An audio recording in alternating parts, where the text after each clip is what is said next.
Bahkan, aturan yang selama ini kita anggap paling penting ternyata tidak serelevan itu. Kalau cuma 7,5 ke 10% bagi yang listed itu nggak beda banyak.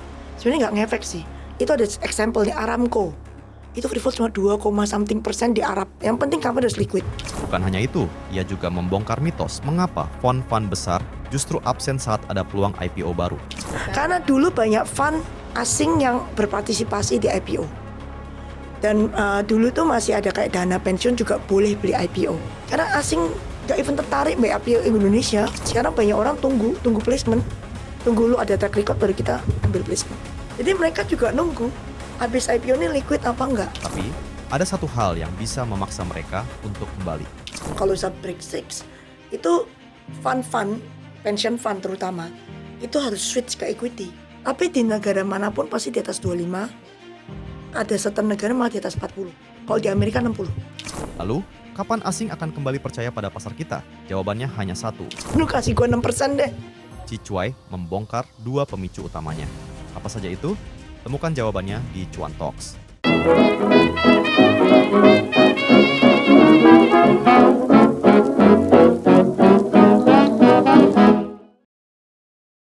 Halo teman-teman investor ajaib semuanya, kembali lagi di Cuan Talks ya dari Ajaib Sekuritas. Hari ini kita kedatangan praktisi pasar modal yang mungkin teman-teman udah tahu ya, udah kenal juga gitu kan ya.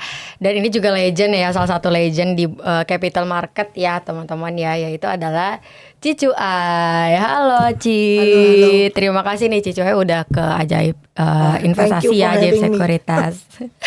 Nah, hari ini ya kita akan bahas banyak sekali topik ya, tapi teman-teman harus nonton nanti sampai akhir supaya nggak ketinggalan satu topiknya ya, karena kita pasti akan sangat berbobot nih hari ini ngomonginnya gitu ya, karena kita mungkin teman-teman juga misalnya pegang sahamnya atau teman-teman juga nungguin ya kira-kira outlook di akhir tahun nanti sampai mungkin di tahun depan 2026 tuh akan seperti apa. Nah, kita sedikit spill dulu ya, hari ini akan bahas juga terkait dengan free float ya dari OJK yang potensinya akan diperbarui ya teman-teman ya, dari sebelumnya di 7,5 ke 10 sampai dengan 30%. Nah, pastinya kita akan ngomongin ini sama Cicuai dan dampaknya seperti apa di equity market. Sebelum ke situ kita akan kenalan dulu sama Cicuai, walaupun teman-teman udah kenal ya, udah sering ada di mana-mana, sering ada di banyak podcast. Cicuai bisa dijelasin dulu nih, Cicuai itu udah di capital market tuh berapa tahun sih? Dari tahun 96. Berapa nih? 20 tahun. 26 ditambah 4. 25 tambah 4. 28 lah ya. 29 tahun ya, hampir 30 tahun ya Ci ya. Waduh, ya semoga teman-teman ya harusnya udah ada yang lahir maupun juga ada yang belum lahir nih kayaknya ya. Banyak belum lahir ya. Ajaib ya. Berarti udah mengalami berbagai macam krisis ya Ci ya. Berarti udah kena mental udah sering juga ya Ci ya. Udah bosan kena krisis juga. Nah, kita akan ngomongin banyak ya nanti sama Cicuai. Nah, ini yang paling rame nih ya, dan baru juga ya Ci ya, bahwa OJK ini akan nambahin free float ya untuk perusahaan yang udah listed maupun juga nanti yang akan IPO. Nah, rencananya yang udah listed tuh akan ditambahin ya dari 7,5% yang sekarang ya ke 10-30%. Minimum free float kan itu? Iya, minimum free float ya. Jadi yang masih di bawah 10% tuh harus nambahin ya, harus atau mungkin nanti kalau udah sampai 30 tuh harus dikeluarin ke publik. Nah, menurut Cicuai ini dampaknya seperti apa sih di equity market? Kalau cuma 7,5 ke 10% bagi yang listed itu nggak beda banyak. Sebenarnya ada peraturan pemerintah yang kalau lu di atas 40% free float, you get tax incentive. Sebenarnya OJK nggak usah kayak teriak-teriak, oh ya harus minimum segini ya. Peraturan tax itu terus udah encourage owner dari perusahaan itu untuk increase free float ke 40%. Soalnya kan pajaknya berkurang. Siapa sih yang nggak mau pajaknya berkurang? Jadi kalau lu mau, harusnya lu emphasize itu, ini pajak lu berkurang, mungkin tambahin lah. Sekarang mungkin kalau 40% berkurang 3% gitu kan, berkurang 4% deh. Semua orang juga gak lu suruh juga naikin free float. Iya, betul. Ke 40% malah gak usah sampai 10. Ya kan. Yang penting tuh yang sebenarnya IPO.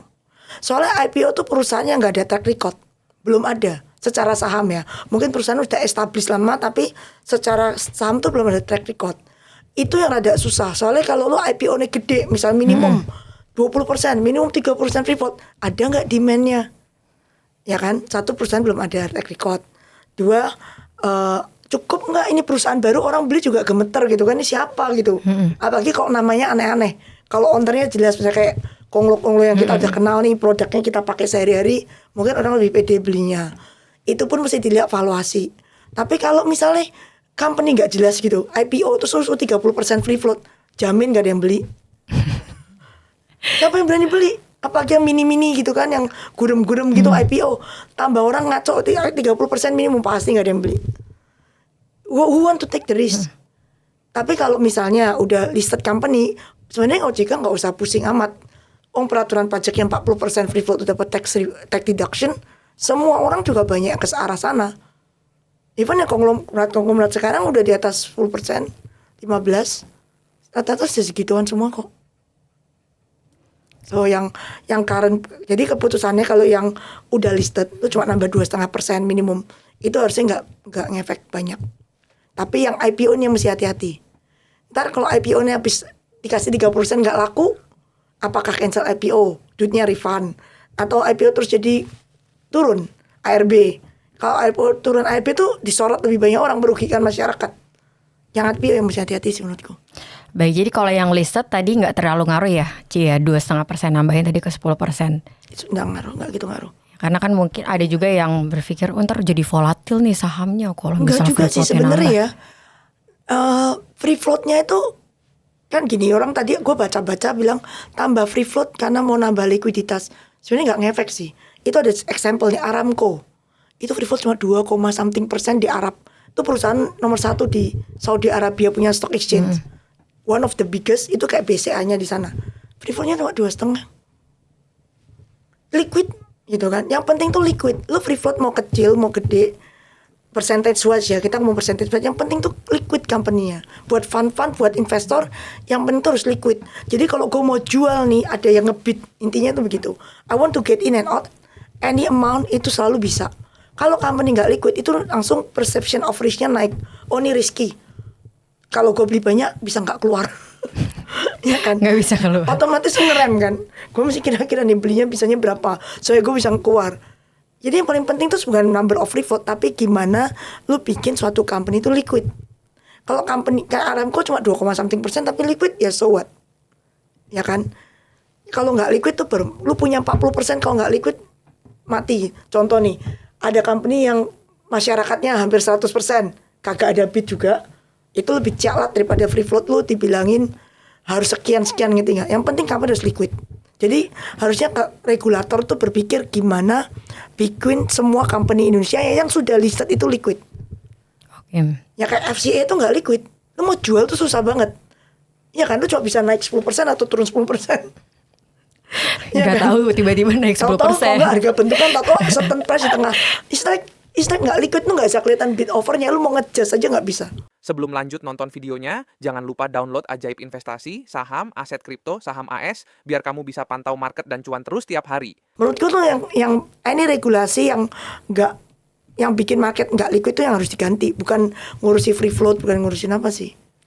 Baik, jadi kalau yang udah listed ya tadi nggak terlalu dampak ya, Ci. Nah, yang dampak tuh tadi yang IPO ya, mau IPO. Karena yang peraturannya juga sebenarnya ada yang mau IPO gitu. Ini baru dirancang ya teman-teman ya. Jadi yang perusahaan IPO yang dananya tuh 5 triliun ke bawah tuh market cap-nya 5 triliun ke bawah tuh free float-nya minimum 20%. Nah itu gimana tuh, Ci? Berarti lu masih dapat 1T demand kan.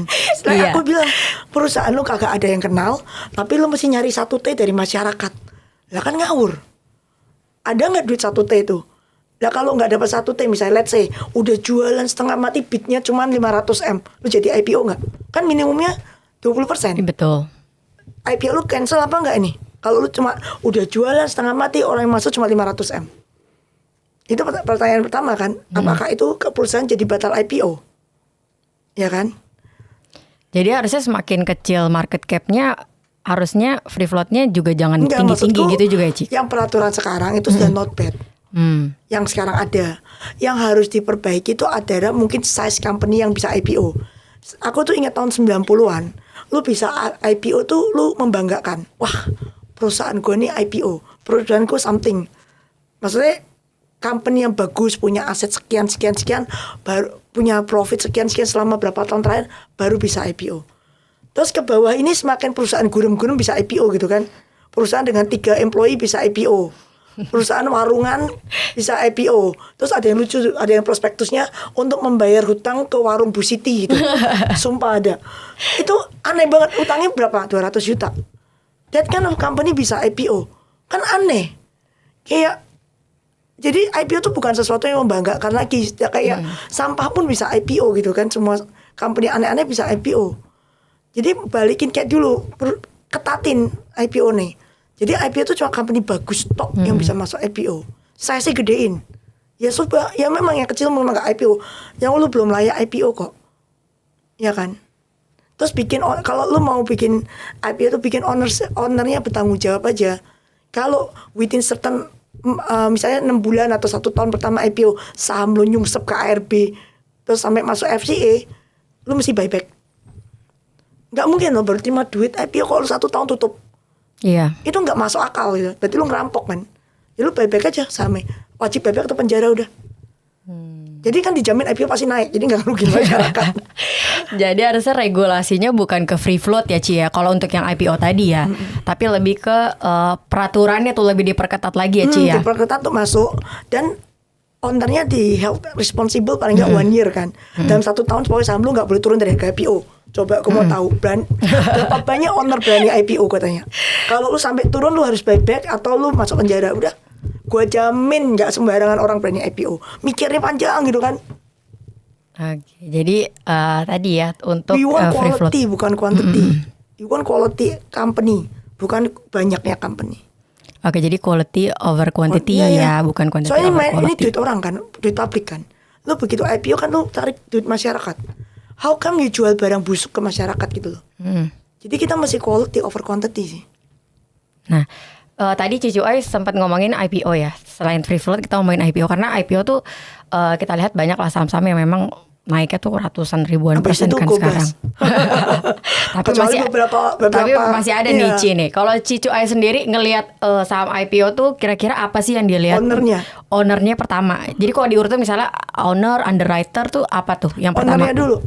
Ownernya dulu ya. Historical IPO dia semua gimana? Kalau dia IPO barangnya selalu di atas IPO, berarti kan relatively safe nih. Bertanggung jawab atau company-nya oke, atau dia bisa create demand gitu kan. Kalau ownernya semua IPO lu habis itu ARB berjilid-jilid ya udah goodbye kan.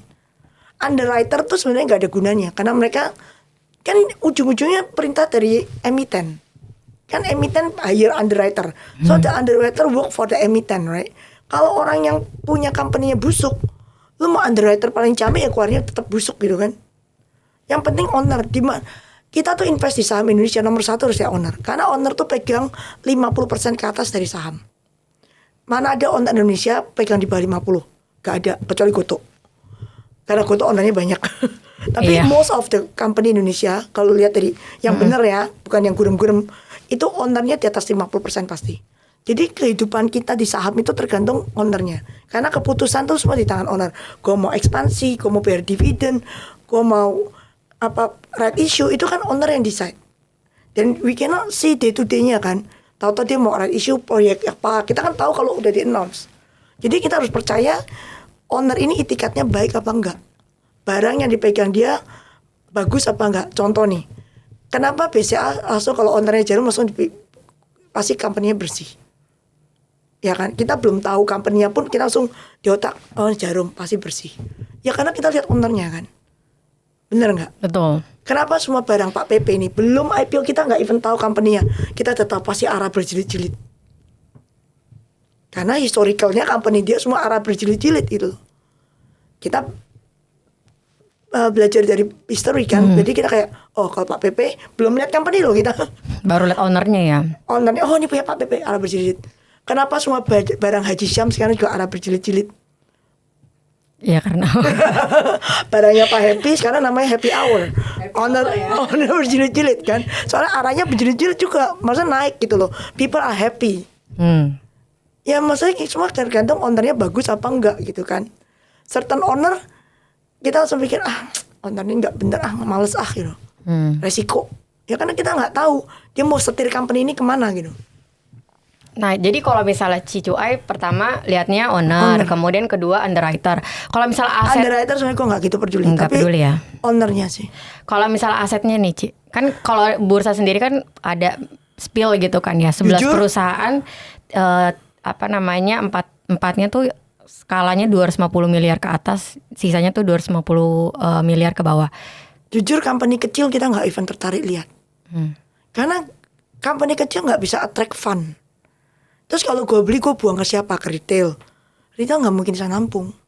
Jadi small company yang kecil-kecil tuh biasa fund-fund tuh nggak bakal lihat. We also don't care.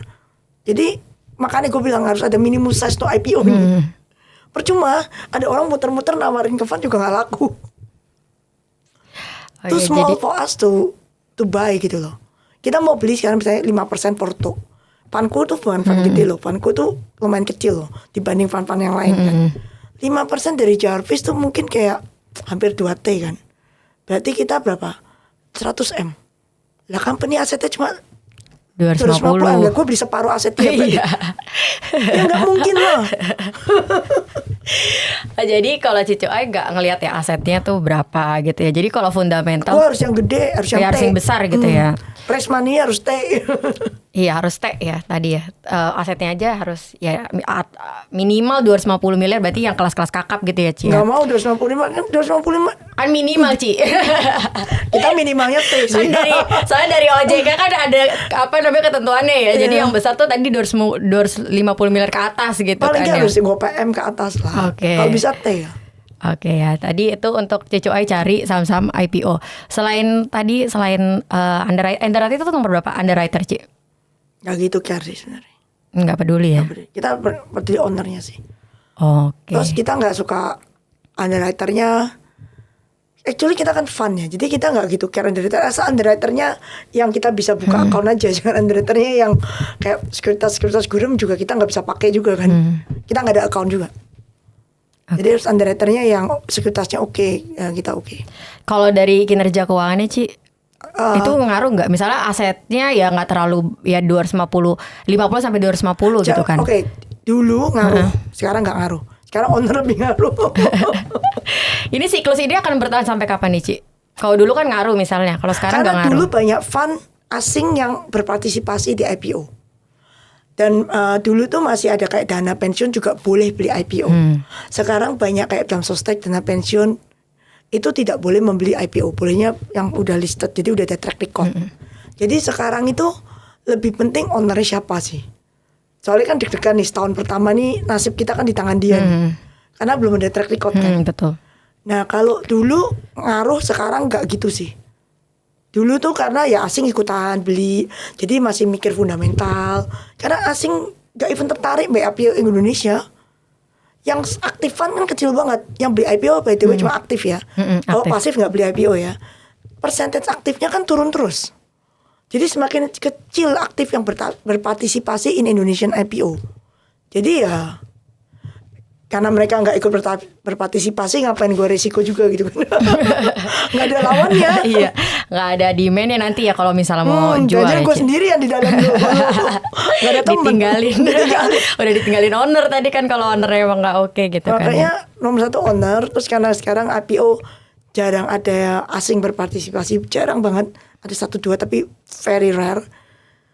Fundamental IPO tuh sekarang nggak gitu kelihatan, nggak gitu matters. Orang malah prefer nih. Contoh nih, lo IPO dulu setahun, terus kita lihat nih angka lu bagus nggak. Misalkan lo IPO nih, quarter berikutnya result lu sesuai janji awal nggak. Terus kita lihat setahun. Kalau udah setahun selesai, lu placement gue ambil. Kan udah track record. Sama aja kan.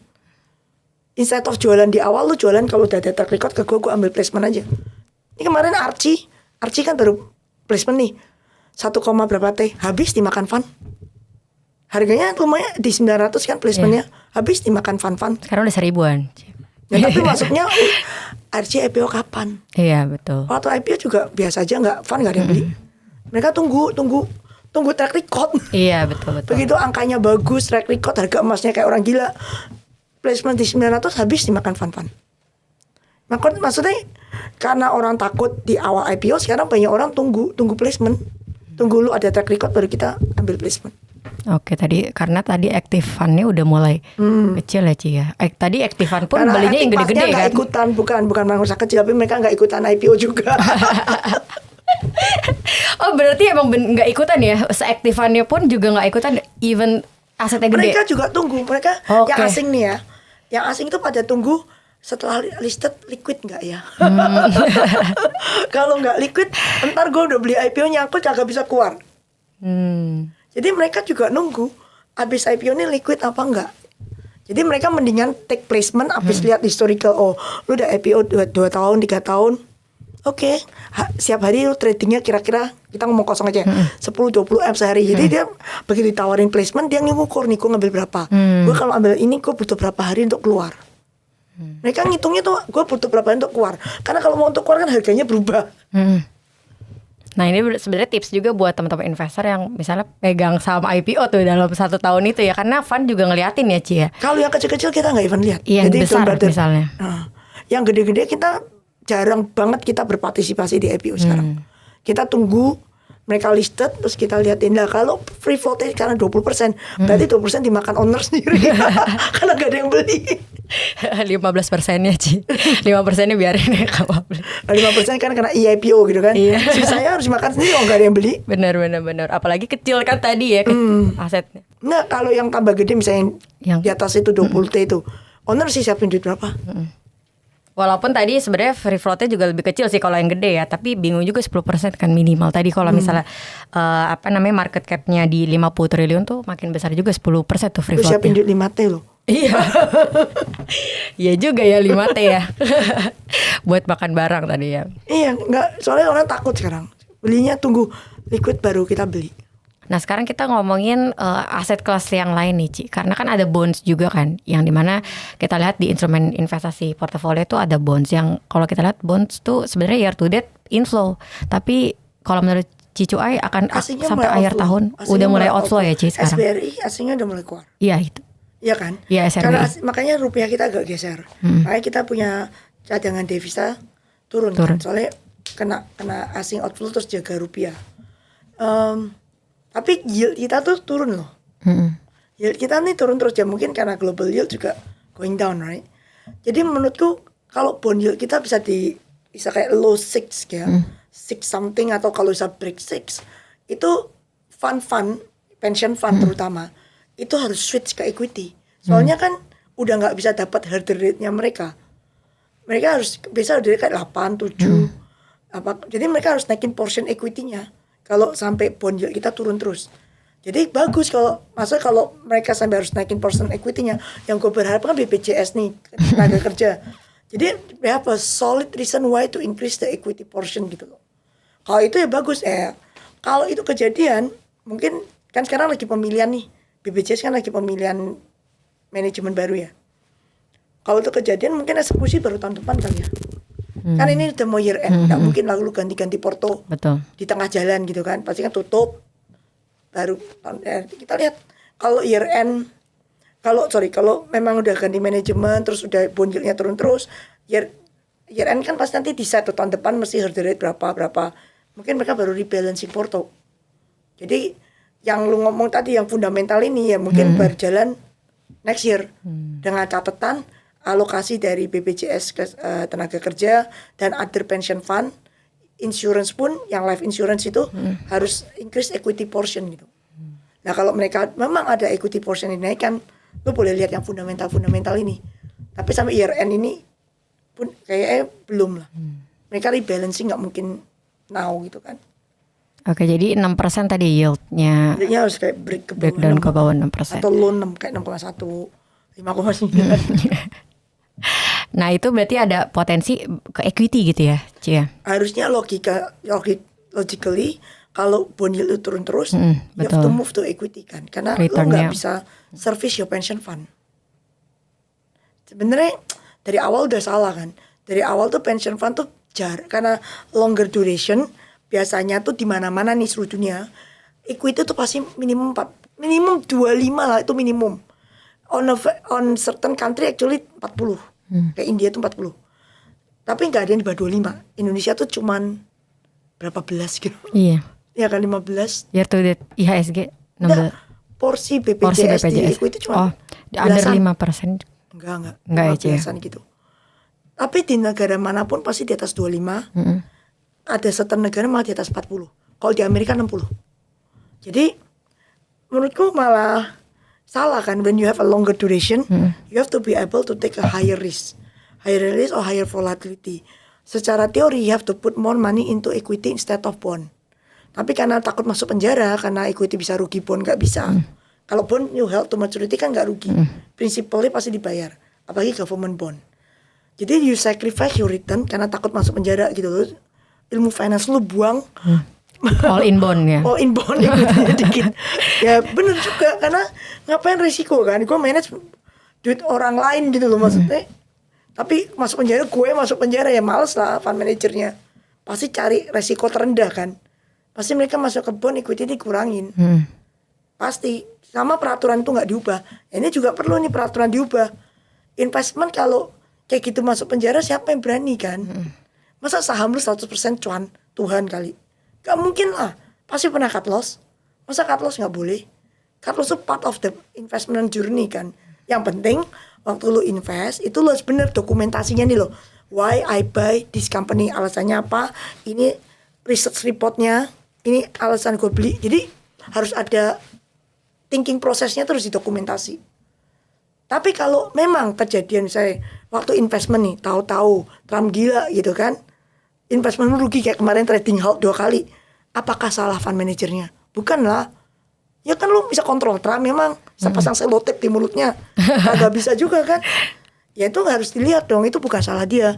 Atau tahu-tahu perang, Cina nyerang Taiwan, goodbye my love nggak satu Asia. Itu apa lu bisa kontrol China gitu kan? Nggak bisa juga. Ya things yang force majeure lo harus dimaafkan dong. Jangan sampai force majeure lu masuk baju oranye. Ya kan? Yang penting thinking proses tuh well documented, bisa disupport dengan analisa yang kuat dan data, terutama data. Lo harusnya tidak boleh investasi yang rugi itu merupakan kerugian negara, lo ngerti nggak? Masuk penjara tuh nggak boleh. Tapi kalau fraud, lo beli company nonsen yang Jiwasraya punya case itu, company yang gak ada isinya, gak ada revenue-nya, asal-asalan masuk ke situ, ya itu memang berat gitu kan. Itu memang harus masuk penjara. Moral hazard gitu kan. Moral hazard itu kalau itu. Nah, ya jadi mesti pinter-pinter nih milihnya. Memang tuh gray areanya banyak sih. Makanya orang takut kan di Indonesia. Oke, jadi tahun depan masih equity, ada potensi equity ya? Cie. Gue masih tiap tahun equity ya, kalau gue gak punya bond fund. Kalau gue tuh wajib equity, tapi logikanya, logically, if a country have a growth, you have to buy the equity. If a country doesn't have a growth, you might buy bond, karena bond lebih steady kan, cuman bayar kupon gitu kan. Nah sekarang, the fact that asing jualan Indonesia equity is simply because Indonesia growth-nya melemah, ya kan. Jadi orang give up equity, asingnya. So if you want asing to come back, you have to get growth. So if the growth come back, you have to buy equity juga. Jadi ini nomor satu yang mesti dapetin growth dulu. Kalau memang Pak Purbaya bisa push growth, yang dia ngomong, then you should go equity. Goodbye bond, buy equity. Makanya kita mesti lihat growth-nya deliver nggak. Oke, jadi growth kunci utama di tahun depan ya. Growth. Ya, Cie. Kan kita ganti finance minister nih. Kalau Bu Sri Mulyani kan in the past kan steady 5%, terus stability. Kan Pak Purbaya kan gas. Gas ya. Yang penting growth-nya achieve ya. Ya dia udah naikin money supply kan. Sekarang untuk GDP growth kan money supply kali velocity of money. Velocity of money-nya nih yang harus dinaikin. Transaksinya nih, dagang kek, saham kek, pokoknya velocity of money harus dinaikin. Jadi ya kita lihat harus bergairah. Ekonominya itu harus dibikin excited. Jadi kayak exciting, kayak dagang itu harus cuan ya kan. Jangan dagang ditakut-takuti terus kayak banyak pajak gitu kan, orang kayak lemes gitu kan, bisa nggak cuan. Jadi harus dibikin cuan. Terus orangnya harus kasih duit, pajak dipotong kalau yang middle class. Jadi ada uang di pocket, they can spend. Kalau mereka spend kan muter nih uang, udah muter, velocity of money-nya naik. Jadi kalau mau naikin velocity of money, uang terus muter. Kalau muter kan mesti harus ada dagang, ini cuan di barang ini, beli ini, muter kan uangnya. Jangan keluar. Begitu bocor keluar, ini velocity-nya mati. Karena uangnya nggak muter di Indo, muternya Di luar. dijudol masuk ke Myanmar lah, masuk kemana. Jadi as long as you can make the money just muter dalam negeri, itu velocity-nya naik. Nah, itu PR. Berat sih PR-nya. Semoga masih bisa ke equity market ya tahun depan ya Ci ya. Masih oke lah equity market. Walaupun year to date udah 16% nih. IHSG ya. Dia lihat ya. Sekarang IHSG trading value berapa? 25. 20 triliun ke atas lah. Sejak Pak Purbaya itu kan menjabat kan. Iya kan, sebelumnya kayak 10, 15, mati gaya kan. Sekarang udah di atas Covid loh. Covid sekitar seginian kan. People exciting lagi kan karena they can make money. Kalau mau bikin orang excitement di people itu atau orang itu harus ada orang make money. If they make money in crypto bakal meledak. If they make money in saham bakal meledak. Langsung trading volume naik kan. New miliarder keluar kayak waktu Covid kan banyak jadi kan Covid billionaire gitu kan. Sama kemarin crypto baru rungkat. Jadi semua orang udah menghujat kripto ini. Kan rungkat kemarin. Yang mati katanya banyak yang bunuh diri. Waduh.